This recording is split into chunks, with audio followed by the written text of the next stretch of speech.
सभापती महोदय, आज सुरुवातीलाच आपण मला बोलण्याची संधी दिली त्याबद्दल आपला आभारी आहे। आज या ठिकाणी सहकार विधेयक 54च्या माध्यमातून सुधारणा विधेयक या ठिकाणी येत असताना मला या ठिकाणी काही विषय सुचवायचे सभापती महोदय की आपण या ठिकाणी हे विधेयक आणत असताना ह्याच्यामध्ये 10 गुंठे जमीन असताना अर्ज करण्याच्या बाबतीमध्ये जे विधेयकामध्ये उल्लेख केलेला आहे, माझी सहकार मंत्री महोदयाला विनंती आहे की जो सातबारावरती शेतकरी आहे त्याला अर्ज करण्याची आवश्यकताच काय असं माझं या ठिकाणी मत आहे। ज्याचं सातबारा उतार्यावरती नाव आहे त्या सगळ्या सभासदांना सभासद करून घ्यावं। कालच आपण महिला शेतकरी म्हणून ज्यांचा उल्लेख केला त्यांचंही त्या उतार्यावरती नाव आता त्या विधेयकाच्या माध्यमातून या ठिकाणी येणार आहे।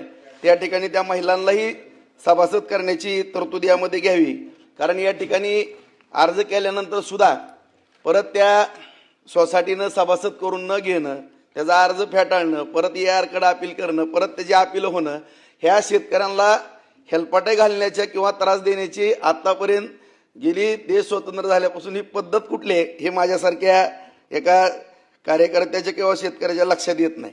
दुसरा मुद्दा, अध्यक्ष सभापती महोदय, या ठिकाणी या सोसायट्या चालवत असताना संपूर्ण जर ठराविक बोटावरती मोजण्या एवढ्या बँका जर सोडल्या आणि त्या बँकाच्या माध्यमातून कार्यरत असलेल्या सोसायट्या जर पाहिल्या तर बहुतांशी सोसायट्या अडचणीत येण्याचा या ठिकाणी घाट घातलेला आहे। कारण या राज्यामध्ये जुन्या जाणत्या माणसांनी या सहकाराची निर्मिती करण्यापाठीमागचा उद्देश वेगळा होता सभापती महोदय।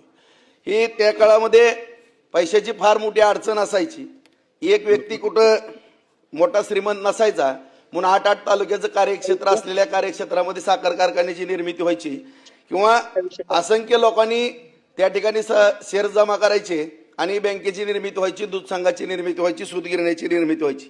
काय काय त्यागी माणसांनी स्वतःच्या 50-50, 100-100 एकर जमिनी त्या ठिकाणी मॉर्गेज दिल्या आणि त्या ठिकाणी एक उद्योग या ठिकाणी उभा करण्याचं, बँका सहकार उभा करण्याचं काम केलं। परंतु नंतरच्या कालखंडामध्ये एक सहकाराला राजकीय अड्डा बनवण्याचं काम या ठिकाणी माझ्यासारख्या कार्यकर्त्याच्या निदर्शनास आलं सभापती महोदय। म्हणून माझ्यासारख्या कार्यकर्त्यांनी सोलापूर जिल्हा मध्यवर्ती बँक 2010 सालापासून त्याचा जे 2600 कोटी रुपये अत्यंत चुकीच्या पद्धतीने कर्ज वाटप केलं गेलं। प्रत्येकाने त्या ठिकाणी उठसूट, कुणीही ज्याला पिठाची गिरणी चालवता येत नाही त्यांनी साखर कारखाने काढले सभापती महोदय।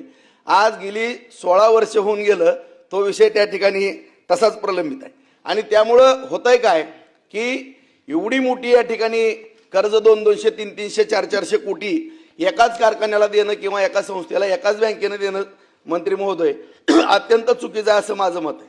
कारण आज दरेकर साहेब, आपणही एक मुंबई बँक चालवतो, जे बँक चालवणारी या ठिकाणी चांगल्या बँका चालवणारी मंडळी या ठिकाणी उपस्थित आहे किंवा खालच्या वरच्या सभागृहामध्ये आज मंत्री महोदय माझी नम्रतेची विनंती आहे, त्या सहकाराचं हे विधेयक पास करत असताना मला आपल्याला विनंती करायची, कुठल्याही एका सहकारी बँकेने मोठं कर्ज एक 25-50 कोटीचं एक मर्यादा द्या। 4-4, 5-5 बँकांनी एकत्र येऊन एखाद्या कारखाने उभा राहिले पाहिजे याच्याबद्दल दुमत नाही, दूध संघ उभारले पाहिजे याच्याबद्दल दुमत नाही, सूतगिरण्या शेतकऱ्यांकरता उभारल्या पाहिजे याच्याबद्दल दुमत असण्याचं कुठलंही कारण नाही। परंतु जर एखाद्या बँकेनं 200, 300, 400 कोटी कर्ज एकाच कारखान्याला दिलं आणि त्या जर कारखान्याच्या चेअरमनने आणि संचालक मंडळाने जर ते डुबवलं तर बँक किती अडचणीत येते त्याचं उदाहरण मी स्वतः पाहिलेलं आहे। आणि ह्याकरता 16 वर्ष सातत्यानं कोर्ट कचेरी, 78ची 88 इन्क्वायरी, या सगळ्या गोष्टीतनं या ठिकाणी गेलेलं आहे। त्याकरता माझी विनंती राहील की ह्या कायद्यामध्ये ज्यांनी अपार केलेला आहे, आता DCC बँका असतील किंवा सोसायटी, आता सोसायट्याचं जर पाहिलं तर त्याच्यावरती बाजार समिती अवलंबून आहेत, त्यावरती जिल्हा बँका अवलंबून आहेत आणि ह्यामध्ये किती जरी अपार केला आणि काय जरी केला तर 17-60 पावट आहेत। मला तर वाटत नाही की या सहकारामध्ये अपार केलाय आणि कुणाला 2-5 वर्षाची शिक्षा झाली असा या ठिकाणी विषय नाही। तर आज आपण हे जे 54चं सहकार विधेयक, सुधारणा विधेयक आणताय त्याबद्दल मी आपल्याला धन्यवाद देतो, कारण या ठिकाणी सहकार चळवळ जिवंत राहिली पाहिजे। त्यामुळं आदरणीय पंतप्रधान नरेंद्र मोदी साहेबांच्या मार्गदर्शनाखाली अमित शहा साहेबांनी सुद्धा केंद्रामध्ये सहकार खातं निर्माण केलं गेलं आणि सहकार खात्याच्या माध्यमातून थेट ग्रामीण भागामध्ये गट सचिवापर्यंत त्या ठिकाणी त्या सोसायट्याला ताकद देण्याच्या बाबतीमध्ये नियोजन केलं आहे। आदरणीय या राज्याचे मुख्यमंत्री यांनीही त्या बाबतीमध्ये सकारात्मक असे काही विषय त्या ठिकाणी घेतलेले आहेत सहकार मंत्री महोदय। तर माझी आपल्याला नम्रतेची विनंती आहे की जो उतार्यावरचा शेतकरी आहे त्याला अर्ज करण्याची गरज पडता कामा नये। जी त्या ठिकाणी शेतकरी महिला आपण काल विधेयक हे केलं त्याचं नाव असेल तर थेट त्यांना सभासद, आता आपण सगळीच शेतकऱ्याची मुलं म्हणून म्हणतो, मग त्याला सभासद होण्यासाठी अर्ज का करावा लागतो ही अत्यंत दुर्दैवाची बाब आहे। दुसरा मुद्दा, ज्या शेतकऱ्याच्या लक्ष्मी असलेल्या संस्था आहेत त्या संस्थेमध्ये जर एवढा अफरातफरीचा विषय होत असेल तर त्यांच्या बाबतीमध्ये आपण काय कडक शिक्षेची तरतूद करणार आहे हा एक विषय महत्वाचा आहे। नाहीतर आज 5 वर्षांना निवडणूक त्यात कोणतर 200-300 कोटी कर्ज घेतंय, परत दुसरी बॉडी येते आणि अशा पद्धतीनं जर असं चाललं गेलं तर आज मला सांगा आपल्या राज्यातल्या किती बँका नफ्यामध्ये, किती बँकांनी डिव्हिडंड दिलेला आहे। आणि आज ह्या बँका चालवत असताना मी आता सांगितलं की होडाचड म्हणून साखर कारखान्यांना कर्ज घेतलं जाते, सूतगिरण्यांना कर्ज घेतलं जाते, त्याचबरोबर दूध संघाला कर्ज घेतलं जाते, काय कार्यक्षेत्राच्या बाहेर पण कर्ज त्या ठिकाणी चुकीच्या पद्धतीने दिलं जाते, काय मॉर्गेज कमी घेतलं जाते, त्या ठिकाणी मॉर्गेज सुद्धा चांगल्या पद्धतीनं घेणं गरजेचं आहे असं माझं मत आहे। त्याचबरोबर हा सहकार टिकण्याच्या दृष्टिकोनातून आपण त्या ठिकाणी व्यावसायिक दृष्ट्या सुद्धा त्याकडे पाहणं गरजेचं आहे। कारण आज एखादी बँक बुडली तर अख्ख्या जिल्ह्यावरती परिणाम होतो।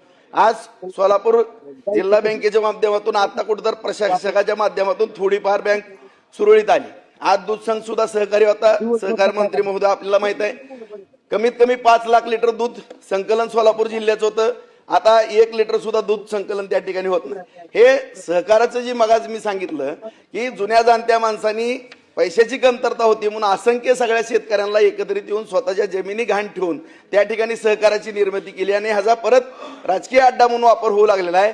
माझं एवढंच म्हणणं आहे या विधेयकाच्या माध्यमातून आपण अशी तरतूद करा की जर अपार झाला तर त्याच्यावरती कमीत कमी 10 वर्षाची शिक्षा आणि ताबडतोब जसं फास्ट कोर्ट आहेत तशा पद्धतीचा काही निर्णय होणार आहे का ह्या बाबतीमध्ये सुद्धा या विधेयकामध्ये सुधारणा व्हावी। नाहीतर उठसूट कुणीही सोसायटीच्या माध्यमातून जाईल, कारण त्या ठिकाणी वेळोवेळी शासनानं मदत केली, आता कर्जमाफी मिळाली म्हणून काय काय बँका सुस्थितीत आहेत आणि अशा पद्धतीनं चुकीचं त्या ठिकाणी होतंय। त्यामुळं जी सहकारातल्या बँका आहेत, ज्या शेतकऱ्याच्या हक्काच्या बँका आहेत त्या बँका अडचणीत असल्यामुळे आपल्याला दुसऱ्या बँकाकडे पाहावं लागतं। आज दुसऱ्या बँकाकडे जर पाहायचं म्हणलं, शेतकऱ्यांच्या मुलांनी कुठला व्यवसाय करायचा जर त्या ठिकाणी विचार मनामध्ये आणला तर त्या ठिकाणी त्याला कर्ज दिलं जात नाही। आता एखाद्याला कुठं किराणा दुकान टाकायचंय, एखाद्याला कुठं मशिनरीचं दुकान टाकायचंय तर त्याला सांगितलं त्याच्याकडे मॉर्गेजला काय नसतं, खेड्यामध्ये एखादं 500,000 स्क्वेअर फूटचं घर असतंय, त्याचं प्रॉपर्टी कार्ड नसतंय, त्याचबरोबर त्या ठिकाणी त्याची जर 2-5 एकर जमीन मॉर्गेज घ्या म्हणलं तर बँका, सहकारी बँका त्या ठिकाणी सांगतात आम्हाला जमीन त्या ठिकाणी जप्त करता येत नाही, जमिनीवरती कारवाई करता येत नाही, जमिनीचा लिलाव करता येत नाही, म्हणून त्या शेतकऱ्यांच्या मुलांना त्या ठिकाणी इतर बँकांच्या माध्यमातून कर्ज दिलं। मग त्यांनी नेमकं जायचं कुठं? त्याचबरोबर नॅशनल बँकांचे मॅनेजर आपल्याला माहित आहे, शाखा अधिकारी सगळे देशातून कुठल्याही राज्यातले आलेले असतात। आपल्या शेतकऱ्यांना असंख्य वेळेस बघतो, आता कितीतरी वेळेस भांडण झालं किंवा शेतकऱ्यांनी बँकामध्ये मोडतोड केली, त्या ठिकाणी जर ते कर्ज मागायला गेले त्यांना चांगल्या पद्धतीची वागणूक दिली जात नाही। म्हणून ज्या जुन्या जाणत्या माणसांनी सहकाराची निर्मिती केली आणि जो उद्देश होता तो सफल होण्याच्या दृष्टिकोनातून कुणीही त्या ठिकाणी आभार करू नये याकरता कडक कायदा होणं गरजेचं आहे। आणि दुसरा मुद्दा, एवढी दुरुस्ती करा की अर्ज देणं वगैरे हा विषयच होऊ शकत नाही शेतकऱ्यांच्या बाबतीमध्ये, ज्यांचं उतार्यावरती नाव आहे त्यांचं सभासद म्हणून नाव यावं अशी या ठिकाणी या विधेयकाच्या माध्यमातून आपल्याला विनंती करतो आणि या विधेयकाला माझं समर्थन।